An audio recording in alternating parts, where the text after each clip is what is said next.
I pressed my back against the cold leather of my son's car seat. My breath caught in my throat. My heart thudded so loud I feared it might give me away. I thought I was doing something sweet, something playful, hiding in Mark's car to surprise him after his late shift. I wanted to remind him that even at 60 years old, his mother could still bring laughter into his busy, grown-up world. But then, the doors slammed. Laughter followed. Mark's laughter, and his wife's. I stayed quiet, waiting for the right moment to jump out. Yet instead of joy, their voices carried a sharpness that sliced through the air. "We have him exactly where we want him," Mark said, his tone cold and calculating. His wife giggled. 80% of everything. Oh, we ruin him. He will not dare to refuse." My blood turned to ice. I could not breathe. My own son, my only child. He was blackmailing someone. And then I heard the name, Glenn. My husband? My partner of 40 years? In that instant, the surprise I had planned became the night my world shattered.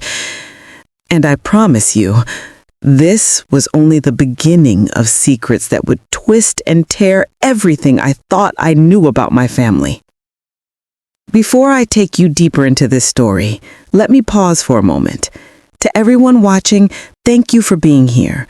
I appreciate every single one of you who has subscribed to this channel and supported these stories. To all the new and returning viewers who have not yet subscribed, I can't wait for you to hit that subscribe button. Your support is the fuel that powers this channel and allows me to keep bringing you stories that touch the heart and stir the soul.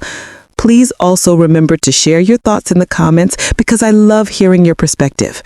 Now, let us return to the story. My name is Maureen. I am 60 years old and I live in a quiet town in Kentucky. My husband, Glenn, is a respected businessman who built his fortune through land and construction. Together, we raised our only son, Mark, who is 35 now. He married a sharp, ambitious woman named Lisa. From the outside, we looked like a family that had it all. People often admired us and spoke of us as though we were a model household. But appearances can be cruel masks. That night in the car, as I sat hidden, every word I heard cracked that mask wide open. Mark's voice was bitter. "He has no choice, Lisa. If he wants me to keep my mouth shut about the other family, he will give us everything. 80% of his assets is nothing compared to losing his reputation." I clenched my fists so tight that my nails dug into my palms. Another family? What was my son talking about? Lisa leaned closer to him and whispered, though I still caught every word. "He has him cornered. He thought he was untouchable, but he forgot that blood sees what strangers cannot. Let him pay for his lies. We will be set for life." I pressed my hand to my chest. My own son was blackmailing his father, not a stranger, not an enemy. His father. And not for a little money, but for nearly everything Glenn had worked for his entire life. I wanted to burst out from the back seat right then and there, to scream, to demand answers. But something inside me held back. Perhaps it was fear, perhaps it was disbelief, or maybe it was the quiet gnawing thought that there was more to this than I yet understood. So I stayed hidden, listening. Mark and Lisa drove through the dark Kentucky roads, headlights cutting across the silence of the night. Their conversation grew darker with each mile. They spoke of account numbers, of lawyers who could be bought, of the lifestyle they were planning once Glenn gave in. And then Mark's words landed like a knife to my soul. "He deserves it," Mark spat. "He deserves to lose everything. After all, how would he explain a second wife and 3 children if I let the world know?" The words echoed in my skull. A second wife? 3 children? My husband? My Glenn? For a moment, I thought my ears had betrayed me, but the certainty in my son's voice left no room for doubt. The man I had shared my life with for 40 decades was living a secret life, and my son had discovered it long before I did. Tears stung my eyes, but I dared not move. Not yet. I needed to hear everything. Lisa turned smug. He will cave. Men like him always do. And when he does, we will not only own his wealth, we will own his silence. The car grew heavier with their laughter, but to me it sounded like the laughter of strangers. These were not the voices of my son and his wife. These were the voices of predators. I sat frozen, my body trembling, my mind spiraling. My world had shifted in a single car ride. The family I thought I knew had vanished into shadows. I wanted to believe it was all a nightmare, but I knew it was not. It was only the beginning. And that is how my story began. What started as an innocent surprise to brighten my son's night turned into the moment I discovered the betrayal that would tear through the very core of my family. But little did I know, this was only the first crack in a wall of secrets that was about to collapse all around me. When I was a little girl, I believed love was a fortress. My parents were simple people from Kentucky, and they always told me that marriage was built on trust, faith, and honesty. For 40 years, I thought I had lived inside that fortress with Glenn. He was respected in our community, admired by friends, envied by some, and loved by me. But after that night in Mark's car, the fortress was rubble. For days, I moved like a ghost through my own home. Glenn would come into the kitchen, his tie loosened after work, his voice soft as he asked me how my day had been, and I would answer like nothing was wrong, hiding the storm in my chest. I studied his face, the crow's feet, the silvering hair, the eyes that once melted me, and all I could wonder was, how many lies had those lips spoken? The night replayed in my mind again and again. My son's words, another family, a second wife, 3 children. They haunted me. And worse still, the greed in his voice as he demanded 80% of Glenn's wealth. My husband's betrayal burned like acid, but my son's betrayal cut even deeper. How could my own flesh and blood sink his teeth into his father like that? I knew I could not confront them yet. I needed proof that would silence denial, proof that would tell me whether my life had truly been a lie. So I began to watch. At first it was small things. Glenn had grown distant years ago, but I always thought it was the burden of work. Now, every late-night call, every unexplained trip, every cold silence became evidence in my mind. I started checking his pockets when he fell asleep, scanning the credit card statements that arrived in the mail. And then one Tuesday morning, I found it. A receipt tucked inside his jacket pocket.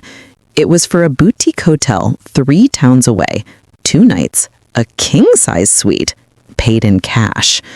My hands shook as I held the paper. I drove there the next day, alone. I told myself maybe it was business. Maybe he had been meeting investors. But when I parked across the street, I saw him. Glenn, my Glenn, dressed casually, smiling in a way I had not seen in years, and beside him a woman, younger, beautiful, maybe in her 30s, and trailing behind them 3 children, 2 boys and a girl. They looked like a family, his family. I felt the air leave my lungs. My knees weakened, and I gripped the steering wheel until my knuckles turned white. 40 years of marriage erased in a single moment. For the next week, I lived with 2 wars inside me. One was the heartbreak of a wife who had been betrayed beyond measure. The other was the rage of a mother, realizing her son had known all along and had weaponized the truth for his own greed. I began to dig deeper, quietly. I searched Glenn's study when he was away, rifling through the locked drawers until I found documents, life insurance papers, hidden bank accounts, transfers to names I did not recognize, All of it pointed to the woman in those children. He was providing for them, protecting them. He had built an entire second world, and I had been the fool who never saw it. The shame nearly killed me. But something else began to burn in me too. A need for answers, a need for justice. One evening, Mark came to the house. He was his usual charming self, the devoted son. He kissed my cheek, asked if I needed anything, and smiled as if he had not poisoned me with his secrets. But I saw him differently now. Every word from his mouth felt like a blade. "Dad has been working late a lot," he said casually, sipping his coffee. "I hope you're not worried, Mom." The audacity of him nearly made me choke. He knew. He had always known. And now he was blackmailing his own father for silence. After he left, I sat alone at the kitchen table. My heart ached, but my mind was sharp. I pieced the puzzle together. Glenn's betrayal had given my son power, and instead of coming to me, instead of standing with me, he had turned it into a weapon to drain his father dry. What was more painful, the man who broke my vows or the son who sold his soul for money? I thought that was the worst of it. But then, one late night, as I went through more papers, I found a letter hidden beneath an old stack of files. My hands trembled as I opened it. It was from Mark, addressed to Glenn. It read, "If you do not meet my demands, the photographs go public. Everyone will know about her and the children. I will not hesitate, Dad. This is your last warning." I dropped the letter as if it had burned me. My own son, blackmailing his father with threats that could destroy us all? I leaned against the wall, my body shaking, my eyes wet. It was then I realized the cracks in our family were far deeper than I had imagined. And this was only the beginning of the web of betrayal that was about to strangle us all. I used to think betrayal had a single face. My husband's lies were sharp enough to cut me, my son's greed deep enough to wound me. But as I peeled back the layers of this twisted game, I realized betrayal was not a single wound. It was 1,000 needles piercing all at once. The letter I had found kept me awake at night. My son had written it with his own hand. He had chosen blackmail over honor, greed over family, destruction over love. And Glenn, my Glenn, had chosen lust and deception over the vows we once made at a small Kentucky church. I told myself I needed to be strong. I could not collapse, not yet. If I fell apart now, I would never know the full extent of the rot poisoning my family. So I dug deeper. Glenn became careful with me, almost too careful. He kissed my cheek when he came home, asked about my health, sat with me longer than usual. He thought he was hiding something, but to me, his tenderness felt like guilt wrapped in a bow. Mark, on the other hand, grew bolder. He visited often, always flashing that easy smile, always pretending to be the doting son, but behind that smile, I saw calculation. I saw the wheels of a man who had his father by the throat and was enjoying every second of it. And then there was Lisa, my daughter-in-law. She was sharp, polished, and ambitious. I had always thought she was too shrewd for her own good, but I convinced myself it was simply her nature. Now, every time I saw her, my stomach tightened. Her laughter was too forced, her eyes too watchful. One afternoon, while she thought I was in the garden, I overheard her speaking on the phone. Her voice was low, but not low enough. "She will give in, and when he does, we will not stop at 80%. There is more hidden. I will make sure we take it all." Her words hit me harder than a fist. It was not just Mark. Lisa had her claws in this too. She was not merely standing beside my son, she was steering him. The house became my battlefield. I moved quietly, listening, watching, gathering scraps of truth. I searched Glenn's drawers again, finding transfers made to shell accounts. One in particular caught my eye. Large sums sent not only to the other woman, but to a separate account under Lisa's maiden name. My chest tightened. What business did Glenn have funneling money to my daughter-in-law? I printed every document I could find, stashing them in a folder hidden deep in my sewing room. The weight of it grew heavier by the day. I was no longer just a wife betrayed or a mother hurt. I was a woman standing in the center of a web where every thread was deceit, and every hand pulling the strings belonged to someone I once trusted. The breaking moment came one night when I followed Glenn. He had told me he was attending a late business dinner, but I knew better. I drove behind him, careful, keeping my headlights dim on the back roads. He drove straight to that same hotel, and sure enough, I saw her again, the younger wife, the 3 children. They ran into his arms like he was their world. But this time, I saw something new. Lisa's car was parked outside too. I waited in the shadows, my hands gripping the steering wheel so tight they shook. Minutes later, Lisa stepped out of the lobby, her phone pressed to her ear, her face lit with a victorious smile. She knew. She knew everything, and she was in contact with them. My stomach dropped. It was not only blackmail, it was a partnership. A scheme that tied Glenn's double life, Mark's greed, and Lisa's cunning all together in one poisoned knot. That night when I returned home, I sat in the dark living room and let the truth wash over me. My husband was living a second life. My son was blackmailing him for silence. My daughter-in-law was working both sides, taking money for herself, playing puppet master behind the curtain. The walls of my house felt like they were closing in. I thought of the woman I had seen at the hotel. Did she know about me? Did she know she was tearing apart another family? Or was she just another pawn in Glenn's lies? And those children, innocent faces running into their father's arms, did they know they were part of a secret big enough to destroy everything? I wanted to scream. I wanted to burn it all down. But I held back. Not yet. I needed to be smart. I needed to be precise. If I confronted them now, they would twist their words, deny the evidence, gaslight me into silence. So I stayed quiet. And I waited. Because sometimes silence is not weakness.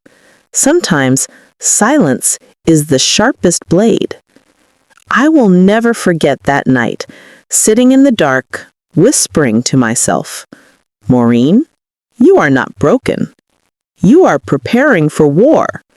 And war was coming, because the web they had spun was about to collapse, and I would be the one to tear it down. I had lived too long in silence. My heart was a battlefield, my soul a graveyard of broken vows, and my spirit carried the weight of betrayal heavier than stone. For weeks I had gathered proof. I had listened, watched, and waited. But there comes a moment when waiting becomes poison. That moment had arrived. I chose a Sunday evening, dinner at our house, the kind we often shared. Glenn sat at the head of the table, his tie loosened, sipping wine. Mark and Lisa laughed at each other's remarks, painting the picture of a happy young couple. To anyone else, we would have looked like a family full of love. But I knew the truth now. My hands trembled as I placed the folder of evidence on the table. The sound of it landing silenced the laughter. "What is this?" Glenn asked, his brow furrowed. I looked at him, then at my son, then at Lisa. My voice shook but carried fire. This is the truth each of you thought I was too blind to see. I opened the folder and spread the papers across the table. Bank transfers, the letter Mark had written, photographs I had taken of Glenn with the other woman and children.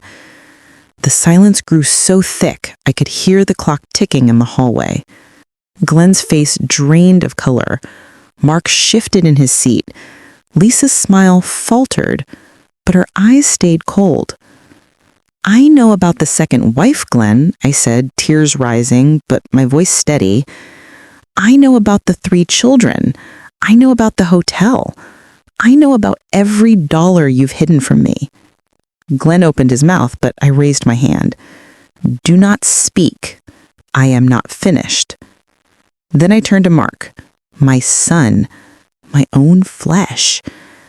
And you found out the truth, and instead of standing with me, you used it. You blackmailed your own father. You threatened him with exposure. You demanded 80% of his wealth. Mark's face reddened. Mom, you do not understand. I understand perfectly, I snapped. I understand that my son sold his soul for greed. Finally, my gaze fell on Lisa. She did not flinch. She only tilted her head slightly as though measuring me. And you, I said softly, you are the serpent whispering in his ear. You are not only part of this blackmail, you are orchestrating it. I have proof of Glenn's transfers to accounts in your name. You have been draining us both. Lisa leaned back in her chair, folding her arms. Maybe I did. Maybe I knew your husband was weak and your son was desperate. Maybe I saw an opportunity. And maybe you are too late to stop it. Her words dripped like venom. I looked at all 3 of them. The man I married, the son I raised, the woman I had welcomed into my family. And I realized they were strangers now. Strangers bound to me by blood and vows, yet severed by betrayal. The room exploded then. Glenn finally found his voice, shouting at Mark. Mark shouted back, accusing him of ruining our family long before the blackmail. Lisa fueled the fire, her words slicing the air, her ambition naked and shameless. I let them rage. I let them scream at each other because, for the first time, their lies were colliding in the open. The mask had fallen and they could no longer hide. When the shouting quieted, I stood. My hands no longer trembled. You all think you have won, but what you do not see is that you have already lost. Glenn, you lost me the moment you chose another life. Mark, you lost me the moment you chose money over honor. And Lisa, you never had me, because snakes cannot love. The silence that followed was heavier than any scream. I picked up the folder and walked away from the table. Behind me, Gwen called my name. Mark pleaded for me to listen. Lisa cursed under her breath. But I did not stop. I walked out of that house with my head high, though my heart was breaking. It has been months since that night. I filed for divorce. Glenn now spends his days juggling 2 families, but the empire he built is crumbling under the weight of his own lies. Mark and Lisa's marriage has begun to fracture, greed eating them from the inside. And me? I'm rebuilding. Slowly, painfully, but with the strength I did not know I carried. Betrayal taught me that love can blind, but truth will always set free. It broke me, yes, but it also remade me.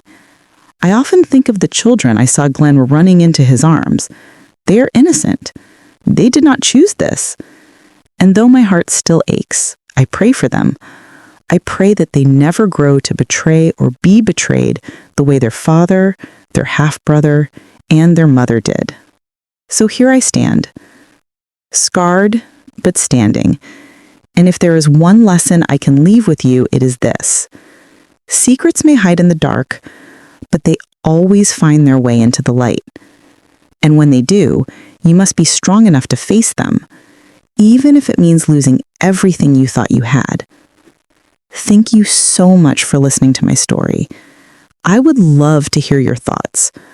What would you have done in my place? Do you believe betrayal hurts more from a husband or from a child? Please share your answers in the comments. Do not forget to like this video, share it with someone who needs to hear it, and subscribe to the channel for more stories like this. Your support means the world.